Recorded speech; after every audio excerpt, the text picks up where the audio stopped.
Tu ne mérites ni notre temps ni notre argent, Raphaël. Profite bien de ton mariage vide de sens. Le message de ma mère est arrivé alors que je vérifiais les derniers détails de notre mariage à Hawaï. 50 000 $ dépensés en billets d'avion en première classe, en hébergement de luxe et en toutes les attentions qu'une famille peut souhaiter pour une semaine au paradis. Et voilà sa réponse. Mais la véritable trahison ne résidait pas dans ces mots cruels. Elle se trouvait dans la photo que ma cousine avait postée sur Instagram 2 heures plus tard. Mes parents, ma sœur Elena et toute sa famille souriant devant la tour Eiffel, avec les billets que j'avais achetés pour les faire venir à mon mariage. Je m'appelle Raphaël, j'ai 31 ans, et je viens de découvrir que toute ma famille m'a trompé de la manière la plus élaborée et la plus cruelle qui soit. Pendant que je planifiais méticuleusement chaque détail du mariage de mes rêves à Maui avec ma fiancée Emma, ils prévoyaient secrètement d'utiliser ma générosité pour financer leur voyage de rêve en Europe. Le voyage qu'Elena avait toujours voulu faire, mais qu'elle n'avait jamais pu se permettre. Le voyage que mes parents s'étaient refusé pendant des décennies de sacrifices. L'ironie était dévastatrice et calculée. J'avais travaillé 80 heures par semaine pendant 5 ans comme conseiller financier à Manhattan précisément pour prouver que je méritais l'amour et la fierté qu'ils avaient toujours accordé à Elena. Chaque promotion, chaque prime, chaque appartement plus luxueux, chaque réussite était ma tentative désespérée d'être enfin considéré comme le fils qui valait la peine d'être célébré. J'ai grandi en étant le frère aîné responsable, celui qui en faisait toujours plus que nécessaire, tandis qu'Elena était la princesse gâtée qui n'avait jamais à rendre de compte. Quand elle a redoublé sa 2e année à l'université parce qu'elle manquait les cours pour aller à des fêtes, mes parents lui ont payé des cours particuliers très coûteux pendant l'été. Quand j'ai eu besoin de 300 $ pour participer à un concours national de mathématiques que j'ai remporté en représentant notre école, ils m'ont dit qu'ils n'avaient pas les moyens de me le payer. À 15 ans, j'ai trouvé un emploi à temps partiel comme plongeur dans un restaurant local pour acheter mon propre ordinateur portable pour mes études supérieures. Le même mois, ils ont acheté une voiture d'occasion à 8 000 $ pour Elena, qui n'avait même pas encore son permis de conduire et était en train d'échouer en éducation physique. Ce schéma s'est répété sans relâche tout au long de mon adolescence et au début de ma vie d'adulte. Chacune de mes réussites était accueillie par des félicitations froides et un changement immédiat de sujet pour parler de ce que Elena faisait ou avait besoin. Lorsque j'ai obtenu ma première promotion importante à 25 ans, qui a presque doublé mon salaire, j'ai appelé mes parents, tout excité, pour leur annoncer la nouvelle. Ma mère m'a interrompu au milieu de ma première phrase. « C'est super, mon chéri. Tu sais qu'Elena est enceinte? Nous allons être grands-parents. » Le reste de la conversation a porté sur les préparatifs pour la fête prénatale, la décoration de la chambre du bébé et la manière dont ils allaient aider financièrement Elena pendant son congé maternité. C'est pourquoi, lorsque j'ai rencontré Emma, une architecte brillante et indépendante issue d'une famille chaleureuse de Boston, j'ai ressenti pour la première fois ce que c'était que d'être vraiment appréciée et célébrée. Elle s'intéressait sincèrement à mes histoires de travail, célébrait chaque victoire avec moi sans faire de comparaison et me soutenait pendant les périodes difficiles sans jamais me faire sentir comme un fardeau ou une obligation. Sa famille, les Morrison, m'a accueilli à bras ouverts dès notre première visite pour Thanksgiving. Son père, Robert, a passé 3 heures à me montrer son atelier de menuiserie et à s'intéresser sincèrement et respectueusement à mes projets financiers. Sa mère, Linda, avait gardé une part supplémentaire de tarte aux pommes, sachant que c'était mon dessert préféré, et m'avait traité comme si j'étais un fils qui rentrait à la maison. Ce sentiment d'appartenance et d'accueil m'a frappé comme un coup de poing émotionnel dans l'estomac. C'était ainsi que fonctionnaient les familles normales et saines. C'était ainsi que les parents fiers et aimants se comportaient avec leurs enfants.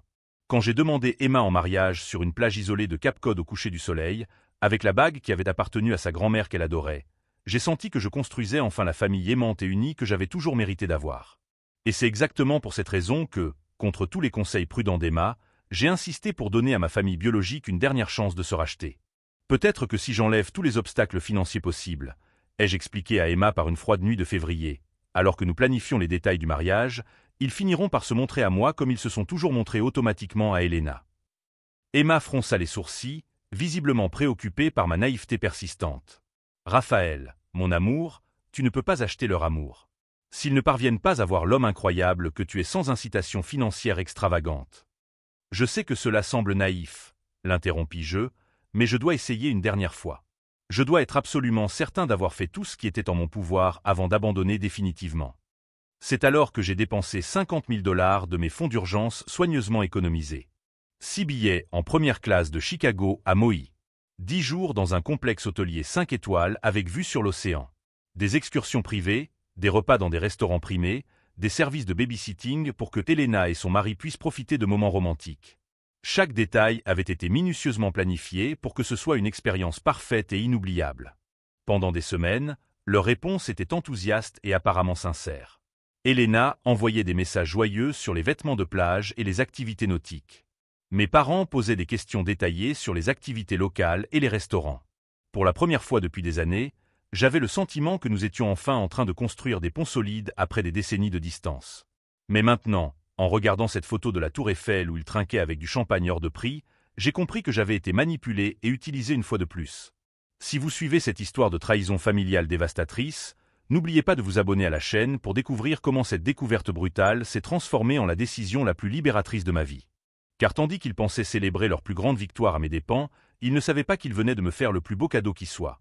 La preuve définitive et irréfutable que je méritais bien plus que ce qu'ils pourraient jamais m'offrir. Pour comprendre pleinement cette trahison calculée, je dois revenir au début et montrer comment une famille peut être aussi systématique dans sa cruauté envers son propre enfant. Mes parents, Robert et Linda Hamilton, n'ont jamais caché que Elena était la fille de leurs rêves. Alors que je travaillais 2 fois plus pour obtenir la moindre reconnaissance, elle était applaudie avec enthousiasme simplement pour exister. À 8 ans, j'ai remporté un concours d'échecs au niveau de l'État, battant des adversaires de 5 ans mes aînés. Je suis rentré à la maison avec le trophée en or, les yeux brillants de fierté enfantine, m'attendant à voir mes parents se lever du canapé avec cette expression de surprise heureuse qu'ils réservaient toujours à Elena. Ma mère n'a même pas levé les yeux du magazine People qu'elle feuilletait. « Range ça quelque part et va faire tes devoirs », fut sa seule réaction, comme si j'avais ramené un caillou trouvé dans la rue. La même semaine, Elena a marqué un but lors d'un simple entraînement de football pour enfants. Mes parents ont annulé des rendez-vous importants pour assister à l'entraînement suivant, ont filmé chaque seconde comme s'il s'agissait de la Coupe du Monde et ont organisé un dîner spécial dans un restaurant cher pour fêter ça. « Notre petit athlète mérite ce qu'il y a de mieux », a déclaré mon père ce soir-là, en coupant un steak qui coûtait plus cher que ce que la plupart des familles dépensaient en une semaine au supermarché.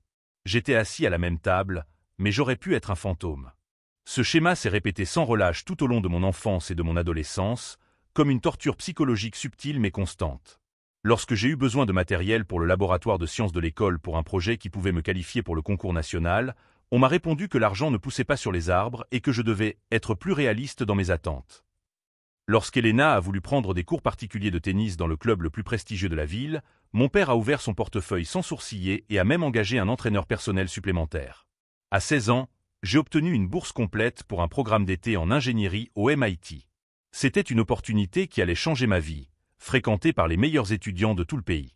Le programme couvrait tout, sauf le billet d'avion et quelques repas supplémentaires. 1 500 $, c'est beaucoup d'argent, Raphaël, m'a dit ma mère en soupirant dramatiquement comme si j'avais demandé un yacht. Peut-être l'année prochaine, quand notre situation financière sera meilleure. 2 semaines plus tard, ils ont acheté à Elena une voiture d'occasion de 12 000 $ comme cadeau d'anniversaire anticipé pour ses 17 ans. Elle a besoin d'indépendance pour grandir, avait justifié mon père. J'ai travaillé 3 emplois pendant cet été-là pour payer mon billet pour Boston, mais j'ai raté la date limite d'inscription de 2 jours seulement. J'ai passé le reste des vacances à regarder par la fenêtre Elena conduire son cadeau, tout neuf, pendant que je faisais la plonge dans un restaurant local pour gagner de l'argent qui ne serait jamais suffisant. L'université m'a apporté le premier véritable soulagement de ma vie. À Northwestern, loin du regard critique et comparatif de mes parents, j'ai enfin pu m'épanouir sans rivaliser avec des fantômes. Les professeurs reconnaissaient mon potentiel, mes camarades me respectaient et, pour la première fois, j'avais l'impression qu'il n'y avait peut-être rien de fondamentalement défectueux en moi. Pendant les vacances, j'évitais autant que possible de rentrer chez moi, inventant des travaux supplémentaires ou acceptant des invitations d'amis. Quand je n'avais pas d'échappatoire et que je devais y aller, je le regrettais invariablement. Chaque conversation familiale se transformait en un rapport détaillé et animé des dernières aventures d'Elena, qui avait abandonné 3 universités différentes et travaillait désormais à temps partiel dans un magasin de vêtements sans avenir défini. « Elena sort avec un garçon formidable », annonçait ma mère lors de dîners tendus et forcés. Tyler est directeur dans une concession automobile. Il a un avenir prometteur. Lorsque j'ai décroché mon premier emploi à Chicago, avec un salaire supérieur à ce que la plupart de mes camarades de classe gagneraient en 5 ans de carrière, ma mère a commenté distraitement « C'est bien, mon chéri. Tu sais qu'Elena envisage de se marier? Nous allons avoir un mariage dans la famille. » La différence flagrante entre ma famille et celle d'Emma a été un choc culturel qui a changé ma perspective à jamais. Les Morrison m'ont accueilli à Boston comme si j'étais un fils perdu qui était enfin rentré à la maison. Lors de notre premier Thanksgiving ensemble, le père d'Emma a passé 2 heures entières à me poser des questions sur mes projets professionnels, sincèrement intéressé par les détails techniques qui faisaient bâiller mes propres parents d'ennui. Raphaël a développé un algorithme qui a permis à un client d'économiser 2 millions de dollars au premier trimestre, a déclaré Emma avec fierté pendant le dîner familial. C'est extraordinaire, a répondu Linda Morrison, sa mère, se penchant en avant avec un réel intérêt. Tu dois nous expliquer comment ça marche. Nous aimerions mieux comprendre ton travail. Pour la première fois de ma vie, des adultes me traitaient comme si mes réalisations comptaient vraiment. Comme si j'avais de l'importance en tant que personne. C'est cette différence brutale et révélatrice qui m'a motivé à faire une dernière tentative monumentale avec ma famille biologique. Emma a gentiment essayé de m'en dissuader lors de nos conversations sur les préparatifs du mariage. Raphaël, tu n'as rien à leur prouver, m'a-t-elle dit un soir glacial de janvier, alors que nous planifions les détails de notre lune de miel. Leur approbation ne détermine ni ne définit ta valeur en tant que personne. Je sais que cela semble désespéré, ai-je répondu en tripotant nerveusement la bague de fiançailles que je lui avais achetée, mais je veux être absolument certain d'avoir tout essayé. Si ça ne marche pas cette fois-ci, au moins je saurai que j'ai fait tout mon possible pour sauver notre relation. Emma a pris ma main, ses yeux verts remplis de compassion et d'inquiétude. 50 000 dollars, c'est beaucoup d'argent, mon amour. Tu es sûr que ça vaut le risque émotionnel? J'en étais sûr. Dans mon esprit naïf, c'était un investissement calculé dans la possibilité d'avoir enfin une famille complète et unie. Emma méritait de connaître mes parents comme des beaux-parents aimants et présents. Nos futurs enfants méritaient des grands-parents qui les aimeraient inconditionnellement. Et, égoïstement, je méritais de ressentir au moins une fois dans ma vie la fierté sincère et spontanée de mes parents. Je les ai appelés un jeudi soir, le cœur battant à tout rompre, tandis que je leur expliquais soigneusement mon plan généreux. En première classe pour Hawaï, répéta ma mère, incrédule. Raphaël, ça doit coûter une fortune. Ne vous inquiétez pas pour l'argent, répondis-je rapidement, impatient de lever tout obstacle. Je veux que ce soit parfait. Vous méritez cette expérience. Il y eut un long silence avant que mon père ne réponde, c'est très généreux de ta part, mon fils. Fils. Il ne m'avait pas appelé ainsi depuis des années. Au cours des semaines suivantes, nos conversations téléphoniques ont été plus chaleureuses et plus fréquentes qu'elles ne l'avaient été depuis des décennies. Elena m'envoyait des messages enthousiastes sur les robes de demoiselles d'honneur et les activités aquatiques. Mon père recherchait des excursions et des activités pour les enfants à Maui. Ma mère tenait à me tenir au courant de chaque détail de leur planning. Pour la première fois de ma vie, j'avais l'impression d'être vraiment inclus, qu'ils se souciaient enfin de moi en tant que fils, et non comme une obligation familiale. Ce que je ne savais pas, c'est que pendant que j'organisais méticuleusement des excursions privées et des dîners romantiques avec vue sur l'océan, ils organisaient quelque chose de complètement différent à mes dépens. Mais j'ai découvert toute la vérité le vendredi avant le mariage, lorsqu'une simple photo innocente sur Instagram a révélé l'étendue de la manipulation et a transformé 31 ans d'espoir tenace en cendres amères. La photo de la Tour Eiffel n'était que le début de la découverte la plus dévastatrice de ma vie. Lorsque j'ai appelé ma mère pour exiger des explications, le masque qu'elle portait depuis des décennies est enfin tombé. « Raphaël, mon chéri », m'a-t-elle dit de sa voix faussement douce, nous allions te parler du changement de programme. Elena a eu une occasion incroyable d'obtenir ses billets pour l'Europe à prix réduit. Tu comprends, n'est-ce pas? Paris a toujours été son rêve. Et mon mariage? Ai-je demandé en contrôlant ma voix. Les 50 000 dollars que j'ai dépensés. Écoute, Raphaël, tu dramatises beaucoup. Les mariages, ça arrive tout le temps. Paris, c'est une occasion unique dans une vie. Dramatique. Après avoir payé une fortune pour que ma famille soit présente à l'événement le plus important de ma vie, j'étais dramatique. Maman, je me marie demain. Vous aviez expressément accepté de venir. Nous avons accepté d'aller à Hawaï, corrigea-t-elle froidement. Personne n'a signé de contrat stipulant que nous ne pouvions pas changer d'avis si une meilleure occasion se présentait. Lorsque mon père prit le téléphone, sa voix avait cette autorité qu'il utilisait toujours pour mettre fin aux discussions. Raphaël, arrête d'être égoïste. Ta sœur a beaucoup travaillé cette année. Elle mérite ses vacances. En travaillant à mi-temps dans un magasin de vêtements, ai-je explosé. Papa, je travaille 80 heures par semaine depuis des années. J'ai réussi à payer tout ce voyage. Elena a des priorités familiales différentes. La famille passe avant tout, toujours. La famille passe avant tout. Ils ont dit cela en abandonnant délibérément le mariage de leur propre fils. La conversation s'est terminée avec ma mère, me disant que je devrais profiter de mes vacances romantiques à Hawaï.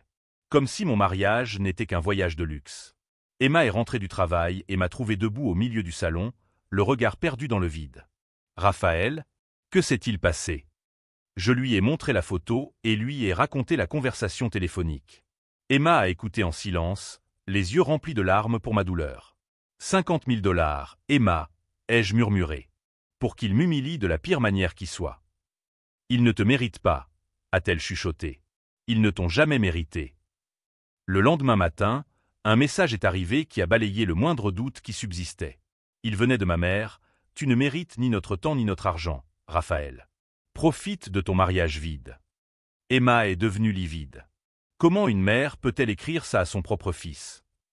1 heure plus tard, Elena a posté de nouvelles photos de Paris, trinquant au champagne. La légende, nous vivons enfin nos rêves. Merci à l'univers pour cette opportunité incroyable. Merci à l'univers. Pas au frère qui a travaillé pendant des années pour lui offrir cette opportunité. Raphaël, nous devons parler de demain, dit Emma gentiment. Si tu veux annuler. Non, répondis-je avec une fermeté surprenante. Nous n'annulerons rien. Tu es sûr? Emma, pendant 31 ans, j'ai essayé de conquérir l'amour de personnes incapables d'aimer au-delà de leurs propres intérêts. Aujourd'hui, elles m'ont donné la preuve définitive que le problème n'a jamais été moi. Emma a souri à travers ses larmes. Alors, on se marie. On se marie. Et on aura le mariage le plus spectaculaire que Moïse ait jamais vu. Même sans ta famille. Surtout sans ma famille. Cet après-midi-là, j'ai appelé pour annuler toutes les réservations de ma famille à l'hôtel. Le directeur s'est montré compréhensif. Cela arrive plus souvent que vous ne le pensez. Laissez-moi vous suggérer des options pour réaffecter ce budget. C'est alors que l'idée a germé dans mon esprit. Une idée qui transformerait mon mariage intime en un événement que ma famille n'oublierait jamais. En fait, j'ai des idées précises sur la façon d'utiliser ces réservations annulées. Pouvez-vous me transférer vers les événements spéciaux premium? Emma m'observait avec curiosité pendant l'appel. Qu'est-ce que tu prépares? Quelque chose qui montrera à ma famille exactement ce qu'elle a manqué, répondis-je, tout en prenant des notes mentales. Quelque chose qui transformera leur trahison en la plus grande faveur qu'il m'ait jamais faite. Alors qu'il publiait des photos insouciantes à Paris, pensant avoir gagné, j'étais sur le point d'orchestrer un événement qui ferait de mon mariage une nouvelle internationale. Le plan prenait forme, mais une chose était sûre. Lorsqu'ils découvriraient ce qu'ils avaient réellement perdu, il serait trop tard pour revenir en arrière. Le dimanche matin, alors que ma famille publiait des photos de croissants parisiens, je transformais la plus grande trahison de ma vie en une opportunité extraordinaire. Le premier appel fut pour Margaret Chen, une cliente multimillionnaire dont j'avais multiplié le portefeuille d'investissement par 5 au cours des 3 dernières années. Margaret était bien plus qu'une cliente. C'était une philanthrope, une collectionneuse d'art et l'une des femmes les plus influentes de Manhattan. Raphaël, s'est-elle exclamée lorsqu'elle a répondu. Comment allez-vous? J'ai entendu dire que vous vous mariez demain. En fait, Margaret, c'est pour cela que je vous appelle, ai-je répondu en lui expliquant rapidement la situation. Ma famille s'est désistée à la dernière minute et je dispose désormais d'un budget conséquent. Je voudrais faire quelque chose de mémorable. Il y eut un silence avant qu'elle n'éclate d'un rire admiratif. Vous voulez transformer votre mariage en événement? J'adore votre état d'esprit. De quoi avez-vous besoin? Des relations. Le genre de personnes qui font d'un événement un sujet d'actualité nationale. Margaret n'hésita pas. Laissez-moi faire. Vous avez 24 heures? Je peux mobiliser quelques contacts très spéciaux. Le deuxième appel fut destiné à Jonathan Silver, un producteur d'événements qui organisait des fêtes pour des célébrités et des politiciens. J'avais rencontré Jonathan lors d'un gala de charité où il avait transformé une salle ordinaire en palais d'hiver en seulement 6 heures. Un mariage de dernière minute à Hawaï, demanda-t-il, intrigué. Raphaël, tu sais que mon agenda est complet pour les 3 prochains mois, n'est-ce pas? Je sais, répondis-je calmement. Mais je sais aussi que tu ne refuses jamais un défi impossible. Surtout quand le budget est illimité. Budget illimité, répéta-t-il lentement. Continue. Je lui expliquai mon projet, transformer notre mariage intime à Moïse en un événement dont on parlerait pendant des années. Je voulais que ce soit élégant, mais spectaculaire. Exclusif, mais percutant. Je comprends parfaitement, dit Jonathan après un moment. Tu veux prouver que tu es plus important que ta famille ne l'imaginait. Tu veux qu'ils voient sur les réseaux sociaux exactement ce qu'ils ont manqué. Exactement. Considère que c'est fait. Mon équipe sera à Moïse avant toi. Le troisième appel était le plus important. Pour Robert Morrison, le père d'Emma, à Boston. Raphaël, mon fils, comment vas-tu? Sa voix trahissait une inquiétude sincère. Emma avait informé ses parents de la situation samedi. Mieux que prévu, Monsieur Morrison. En fait, j'aimerais vous demander votre aide pour quelque chose de spécial. Tout ce que tu veux. Je veux que notre mariage soit inoubliable. Pas seulement pour Emma et moi, mais pour montrer que la vraie famille, ce sont les personnes que nous choisissons d'avoir à nos côtés. Robert resta silencieux pendant un moment, pensif. Tu veux que j'invite quelques amis très chers? Si ce n'est pas trop demandé. Raphaël, sa voix se réchauffa d'émotion paternelle, ce sera un honneur. Emma est notre fille, et tu es déjà notre fils. Nous ferons de ce mariage un événement que vous n'oublierez jamais. Pendant que je passais ces appels stratégiques, ma famille continuait sa performance numérique à Paris. Elena a posté une photo au Louvre avec la légende « Enfin, je vois de vraies œuvres d'art ». Mon père a partagé une photo d'un vin cher dans un restaurant. La vie est belle quand on fait les bons choix. Ma mère a été plus directe, postant un selfie devant l'Arc de Triomphe. Parfois, il faut choisir entre ses vieux rêves et ses obligations familiales. J'ai choisi mes rêves. Chaque publication était un coup de poignard calculé, mais aussi du carburant pur pour ma détermination grandissante. Emma m'observait travailler sur mon ordinateur portable, prenant des notes et envoyant des emails à toute vitesse. « Raphaël, tu es sûr de toi ?» m'a-t-elle demandé gentiment. « Je ne veux pas que tu dépenses une fortune juste pour prouver quelque chose à des gens qui ne méritent pas ton attention. » J'ai arrêté de taper et je l'ai attiré vers moi. « Emma, il ne s'agit pas de leur prouver quoi que ce soit. Il s'agit de nous célébrer. De montrer au monde entier que nous avons trouvé une famille meilleure que la nôtre. » Elle sourit et m'embrassa sur le front. « Dans ce cas, je vais appeler ma coiffeuse et lui demander de venir à Maui aussi. Si on fait ça, faisons-le bien. » Le lundi matin, à l'aéroport LaGuardia, Jonathan Silver me retrouva dans le salon première classe. « Raphaël, je dois vous dire, » m'a-t-il dit, les yeux brillants d'excitation, que ce sera le mariage le plus extraordinaire que j'ai jamais organisé. Margaret a mobilisé la moitié de Manhattan. Votre beau-père a invité quelques personnes intéressantes. Et j'ai prévu quelques surprises qui feront regretter à votre famille toute leur vie d'avoir manqué cet événement. Quel genre de surprise? Le genre qui fait la couverture des magazines, a-t-il répondu avec un sourire mystérieux. Pendant le vol vers Maui, j'ai reçu des mises à jour constantes qui dépassaient mes attentes les plus folles. Margaret avait réussi à convaincre 3 PDG d'entreprises du classement Fortune 500 d'annuler d'autres engagements. Le père d'Emma avait mobilisé des relations politiques dont je ne soupçonnais même pas l'existence. Jonathan coordonnait une production qui allait impliquer des équipes spécialisées provenant de 3 États différents. Mais le message qui a tout changé est arrivé alors que nous survolions le Pacifique. Il provenait du gouverneur d'Hawaï. « Monsieur Raphaël, j'ai appris par des amis communs que vous alliez vous marier demain. Ce serait un honneur pour l'État d'Hawaï si je pouvais officier personnellement la cérémonie. Si vous acceptez, j'ai quelques surprises supplémentaires qui rendront cet événement vraiment historique. » J'ai montré le message à Emma, qui est restée bouche bée. « Le gouverneur veut officier notre mariage? On dirait bien. » « Raphaël, a-t-elle dit lentement, que se passe-t-il exactement? » « Ce qui se passe, c'est que des personnes qui nous aiment vraiment ont décidé de nous offrir le mariage que nous méritons, ai-je répondu. Et par coïncidence, ce sera le genre de mariage qui fera la couverture des magazines et fera la une des journaux nationaux. Si vous suivez cette incroyable transformation de la trahison en triomphe, n'oubliez pas de vous abonner à la chaîne, car ce qui s'est passé le lendemain à Maui était quelque chose qui n'avait jamais été vu auparavant dans l'histoire des mariages. Lorsque nous avons atterri à Kahului, un cortège officiel nous attendait. Des voitures officielles, des agents de sécurité discrets et une coordinatrice qui m'a remis un itinéraire qui ressemblait plus à un programme officiel qu'à un planning de mariage. « Monsieur Raphaël, » m'a-t-elle dit avec un sourire professionnel, « demain sera un jour qui changera votre vie à jamais. » Alors que nous étions escortés vers le complexe hôtelier, j'ai reçu une photo sur WhatsApp.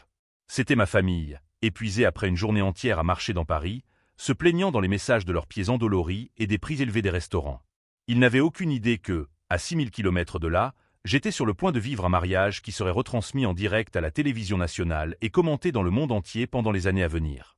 La dernière chose que j'ai faite avant de m'endormir a été de vérifier une dernière fois ses réseaux sociaux. Elena avait posté une photo d'elle, fatiguée, à l'hôtel. « Paris est magnifique, mais c'est plus cher que nous le pensions. » J'ai souri en éteignant mon téléphone. Demain, quand ils verraient ce qui s'était réellement passé à Maui, ils comprendraient enfin le véritable coût de leurs choix égoïstes. Et cette fois, il serait trop tard pour revenir en arrière ou essayer de se réconcilier avec moi. Mardi, 6 heures du matin à Maui. Je me suis réveillé avec un appel de Jonathan Silver. « Raphaël, ce qui va se passer aujourd'hui dépasse tout ce que j'ai déjà organisé. Par la fenêtre, je pouvais voir une agitation frénétique sur la plage. Des équipes de production, des agents de sécurité, des professionnels transformaient notre lieu de mariage en un plateau de tournage hollywoodien. Un hélicoptère atterrissait sur la plage. Margaret Chen en est sortie, suivie de personnes que je n'avais vues qu'à la télévision. Un sénateur fédéral. 2 PDG d'entreprises du Fortune 100. Une philanthrope célèbre dont les dîners de charité rapportaient des millions. Mon téléphone a vibré. Raphaël, nous avons ajouté quelques éléments spéciaux. J'espère que vous ne voyez pas d'inconvénient à la présence des équipes de tournage des 3 principales chaînes nationales. 3 chaînes nationales. Quand Emma s'est réveillée, je lui ai raconté les derniers développements. Elle a souri. Ta famille va assister à la plus grande célébration de l'amour de l'année à la télévision, en sachant qu'elle aurait pu être ici. À 9 h du matin, j'ai reçu le premier appel désespéré. C'était Elena, la voix aiguë de panique. Raphaël. Les informations annoncent que tu vas te marier avec des célébrités. Je me marie avec Emma, ai-je répondu calmement. Les célébrités ne sont que des invités qui ont choisi d'être présents. Mais, comment? Qui sont ces gens? Des gens qui se soucient sincèrement de nous. Elena a explosé. Tu as fait ça exprès. Pour nous humilier. Vous avez choisi Paris. J'ai choisi de continuer sans vous. 15 minutes plus tard, mon père m'a appelé, la voix tremblante. Raphaël, mon fils, il doit y avoir un malentendu. Nous pouvons prendre un vol aujourd'hui. Pour un mariage auquel vous ne jugiez pas utile d'assister. C'est un malentendu. Elena a convaincu sa mère. Papa, profitez bien de Paris.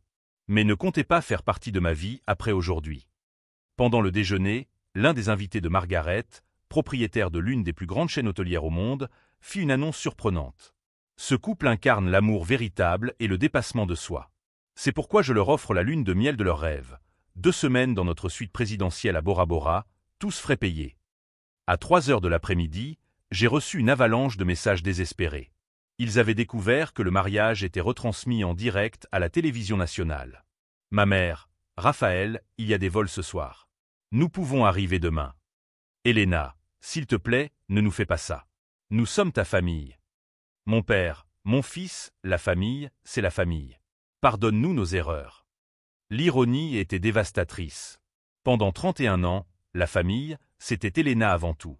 Maintenant qu'ils avaient perdu leur chance d'apparaître à la télévision nationale, la famille était synonyme de désespoir absolu. Je n'ai répondu qu'une seule fois. Vous avez choisi Paris en toute connaissance de cause. J'ai choisi Emma et les personnes qui nous aiment vraiment. À 4 h de l'après-midi, Jonathan est arrivé avec une nouvelle extraordinaire. Un dirigeant d'une chaîne de télévision veut acheter votre histoire. 750 000 $ pour un documentaire sur les familles toxiques et le dépassement de soi. 15 fois ce que j'avais dépensé pour ma famille. Et ils veulent inclure les réactions de votre famille aux émissions. Quelqu'un a filmé Elena paniquée à l'hôtel quand elle a vu les premières images. À 5 h de l'après-midi, je me suis rendu sur la plage transformée en décor de contes de fées. Lumière dorée, fleurs tropicales, hôtel avec vue sur le coucher du soleil. Le gouverneur d'Hawaï m'attendait pour officier. Sur les bancs dorés se trouvaient les personnes les plus influentes que je connaissais. Les caméras de 3 chaînes de télévision capturaient chaque instant, retransmettant en direct à des millions de personnes. Emma est apparue en marchant sur le tapis blanc, vêtue d'une robe en soie flottant dans la brise océane. Un quatuor jouait le canon andé qui résonnait sur la plage. Ce qui m'a fait pleurer, c'est de voir l'espace vide où ma famille aurait dû se trouver. Et de réaliser que, pour la première fois, je ne ressentais pas de tristesse. Je ressentais un soulagement total. Le gouverneur a commencé. Nous célébrons non seulement l'amour entre Raphaël et Emma, mais aussi le courage de fonder une famille avec des personnes qui nous apprécient vraiment. J'ai promis d'aimer Emma tout particulièrement lorsque le monde tenterait de nous séparer. Notre famille serait fondée sur des choix conscients et non sur des obligations biologiques toxiques. Lorsque nous avons été déclarés mari et femme, des feux d'artifice ont éclaté au-dessus de l'océan. Les caméras ont immortalisé notre première danse en tant que mari et femme. À ce moment-là, mon téléphone a explosé de messages. Ma famille regardait la télévision. À Paris. Seul dans une chambre d'hôtel. Regardant le mariage que j'avais financé, célébré par des personnes qui se souciaient plus de nous en un jour qu'ils ne l'avaient fait toute leur vie. Le dernier message était de ma mère, « Nous avons commis la plus grande erreur de notre vie. » Je n'ai pas répondu. Il n'y avait plus rien à dire. Alors que nous dansions sous les étoiles d'Hawaï, entourés des personnes que nous avions choisies comme famille, j'ai enfin compris ce que signifiait d'être vraiment aimé. Ma famille biologique venait de tout voir à la télévision nationale, sachant qu'elle ne ferait plus jamais partie de cet amour. Mais la véritable transformation était encore à venir. Ce qui s'est passé dans les mois qui ont suivi a prouvé que cette vengeance satisfaisante n'était que le début d'un changement beaucoup plus important dans nos vies. Les mois qui ont suivi notre mariage ont eu des conséquences que je n'avais jamais imaginées, transformant notre histoire personnelle en un mouvement beaucoup plus vaste qui allait changer des vies à travers le monde. Le documentaire Familia Escolida, l'histoire de Raphaël, est sorti 6 mois plus tard, devenant le film le plus regardé sur Netflix cette année-là. L'audience de la première a battu tous les records mondiaux, avec plus de 15 millions de vues dans les 48 premières heures et des traductions en 23 langues. Mais ce sont les conséquences dévastatrices pour ma famille qui ont vraiment scellé le destin qu'ils s'étaient eux-mêmes forgé. L'exposition nationale a été brutale et impitoyable. Des voisins de Chicago qui ont vu le documentaire ont commencé à les interpeller dans la rue, dans les supermarchés et même dans l'église qu'ils fréquentaient depuis des décennies. Le supérieur hiérarchique de mon père au travail a publiquement remis en question le fait qu'il puisse faire confiance financièrement à quelqu'un qui abandonne son propre enfant devant l'autel. Elena a perdu son emploi dans le magasin lorsque la gérante a déclaré qu'elle ne voulait pas de ce genre de personne, représentant la marque après que des clients aient commencé à demander si c'était cette Elena du documentaire. Tyler, qui remettait déjà en question son mariage depuis l'infidélité à Paris, a finalement demandé le divorce officiel, invoquant des différences irréconciliables de caractère moral. Ma mère a été confrontée dans un supermarché par une inconnue qui avait vu le documentaire. Comment une mère peut-elle faire ça à son propre enfant? Vous devriez avoir honte. L'humiliation sociale est devenue insupportable et systématique. Ils ont essayé de déménager à Milwaukee, puis à Denver, mais l'histoire était devenue trop virale pour qu'ils puissent y échapper. Une simple recherche sur Google révélait leur implication dans ce que les médias ont qualifié de pire cas de trahison familiale jamais documenté dans l'histoire moderne. 3 mois après la sortie du documentaire, nous avons reçu une enveloppe sans expéditeur, remise en main propre. À l'intérieur, une lettre manuscrite de 12 pages de ma mère, demandant désespérément pardon et expliquant qu'ils n'avaient pas compris l'ampleur réelle de ce qu'ils avaient fait avant de le voir du point de vue des autres. Emma a lu la lettre avec moi un dimanche après-midi ensoleillé, sur la terrasse de notre nouvelle maison dans le Connecticut, tandis qu'Isabella jouait dans le jardin que nous avions planté ensemble. Elle semble sincèrement repentante cette fois-ci, a commenté Emma avec gentillesse, toujours prête à voir le meilleur chez les gens. C'est peut-être sincère, ai-je répondu en pliant soigneusement la lettre. Mais ce repentir n'est venu que lorsqu'ils ont été confrontés à des conséquences publiques dévastatrices, pas lorsqu'ils m'ont profondément blessé en privé pendant des décennies. As-tu l'intention de leur répondre un jour? Ce n'est pas vraiment nécessaire. Ils ont fait leur choix en toute conscience, en connaissant parfaitement les alternatives. J'ai fait les miens en me basant sur ce que j'ai appris sur l'amour véritable. L'argent du documentaire, combiné à mes investissements fructueux, nous a permis d'acheter la maison de nos rêves, 5 acres dans le Connecticut, près des parents aimants d'Emma, avec de vastes jardins où nous avions l'intention d'élever nos futurs enfants. Une maison remplie d'amour sincère et inconditionnel, où chaque réussite serait célébrée avec enthousiasme, chaque étape importante serait considérée comme spéciale. L'histoire avait touché une blessure collective que des millions de personnes à travers le monde portaient en silence au sujet de leur famille dysfonctionnelle. J'ai reçu plus de 10 000 messages personnels de personnes partageant leurs propres expériences douloureuses avec des familles toxiques et manipulatrices. Beaucoup ont dit que notre histoire leur avait donné le courage définitif d'établir des limites saines avec des parents émotionnellement abusifs. L'un de ces messages m'a particulièrement marqué. Il provenait d'une jeune femme de 19 ans vivant dans l'Oregon. Raphaël, regardez, votre histoire m'a donné le courage de quitter le domicile de mes parents narcissiques. Aujourd'hui, j'ai obtenu mon diplôme universitaire sans eux, entouré de la famille que j'ai choisie. Merci de m'avoir montré que c'était possible. 1 an après notre mariage, Emma et moi avons été invités à donner des conférences dans plus de 50 universités américaines sur le thème de la famille choisie, des relations saines et du dépassement des traumatismes familiaux. Lors d'une conférence particulièrement émouvante à Harvard, une étudiante a levé la main, les larmes aux yeux. Comment avez-vous su avec une telle certitude que vous aviez pris la bonne décision en coupant définitivement les ponts? Quand j'ai réalisé que je me sentais vraiment plus en paix, plus authentique et plus optimiste sans eux qu'avec eux, ai-je répondu, me souvenant de la clarté que j'avais ressentie à Hawaï. La vraie famille devrait être votre refuge émotionnel, pas la source constante de votre stress et de votre doute. 18 mois après notre mariage, Emma m'a annoncé une nouvelle qui a tout changé. Nous attendions notre premier enfant. Assis dans le cabinet confortable du médecin, tenant la première échographie de notre bébé, j'ai ressenti une profonde et transformatrice gratitude pour le douloureux parcours qui nous avait menés à ce moment parfait. Notre fille grandirait en ne connaissant qu'une version saine de la famille. celle fondée sur l'amour inconditionnel, le soutien mutuel sincère et la célébration authentique de chaque personne telle qu'elle est vraiment. Les parents d'Emma, qui avaient insisté avec tendresse pour être appelés grand-père Robert et grand-mère Linda, avaient déjà commencé à préparer méticuleusement une chambre d'amis, la chambre de notre petite fille chérie, pour nos fréquentes visites. Le jour de mon 33e anniversaire, Robert Morrison m'a pris à part pendant le dîner que Linda avait préparé avec tant d'amour. « Raphaël, je veux te dire quelque chose d'important », m'a-t-il dit en me regardant droit dans les yeux avec le sérieux de quelqu'un qui choisit ses mots avec soin. « Tu n'es pas seulement le mari de notre Emma. Tu es notre fils de cœur. Et notre petite fille aura le meilleur grand-père qu'un enfant puisse souhaiter. » Des larmes ont coulé librement sur mon visage. À 33 ans, j'ai enfin découvert ce que c'était d'avoir un père véritablement fier et présent. 2 ans après mon mariage, ma société de conseil financier s'était développée à l'international et comptait des clients dans 16 pays.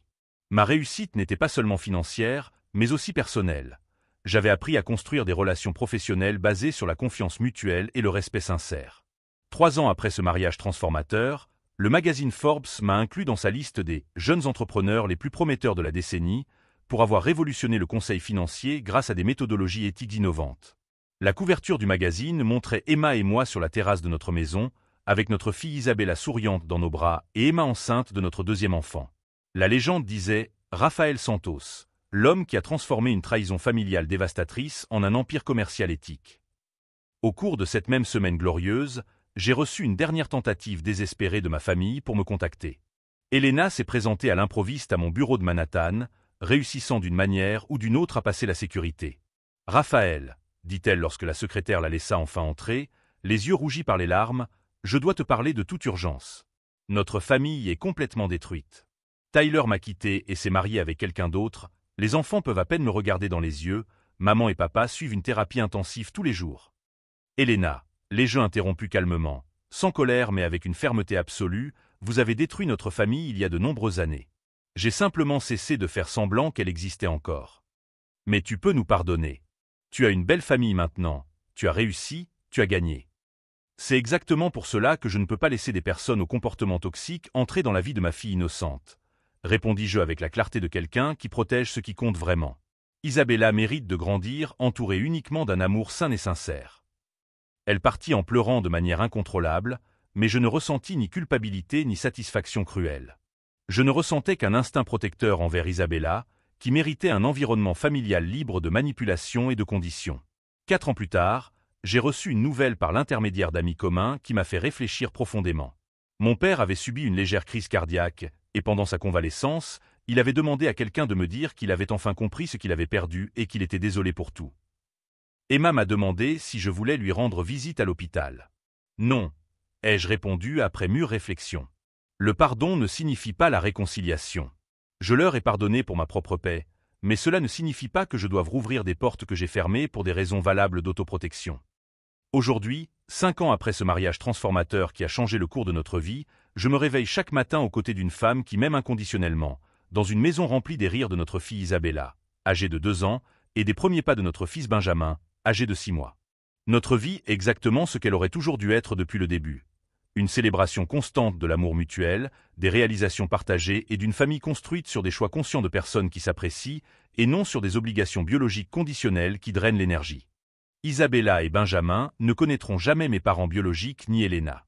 Mais ils connaissent parfaitement leurs grands-parents Robert et Linda, qui les aiment inconditionnellement, célèbrent chaque nouveau mot prononcé par Isabella, chaque nouveau sourire de Benjamin, et prévoit déjà de leur apprendre à faire du vélo, à nager et à pêcher dans le lac derrière notre maison. Lors des dîners de famille le dimanche, je regarde mes enfants être aimés simplement pour ce qu'ils sont, sans condition, sans comparaison, sans favoritisme.